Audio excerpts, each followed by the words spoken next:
Каллиграфия, живопись, традиционные костюмы и изделия народных промыслов. В рамках мероприятия, посвященного Международному дню китайского языка, представлены образцы богатого культурного наследия Китая. Участники могут погрузиться в мир китайского искусства. На мероприятии особое внимание было уделено мастер-классам, где участники смогли ознакомиться с такими древними искусствами, как вырезание из бумаги, печать с деревянных литер и эстампаж.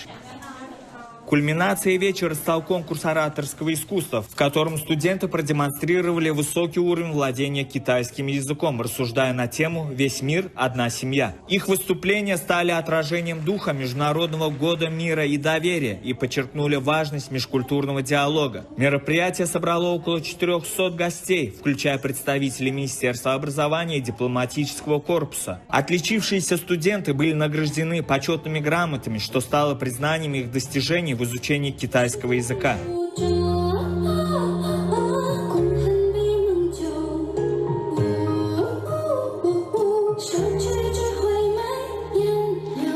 Международный день китайского языка, отмечаемый 20 апреля, учрежден ООН в память о Цан Цзэ, создателя китайской письменности. Этот день подчеркивает роль китайского языка как одного из самых древних и влиятельных языков мира. Китайский язык также является одним из 6 официальных языков ООН и играет важную роль в международной коммуникации.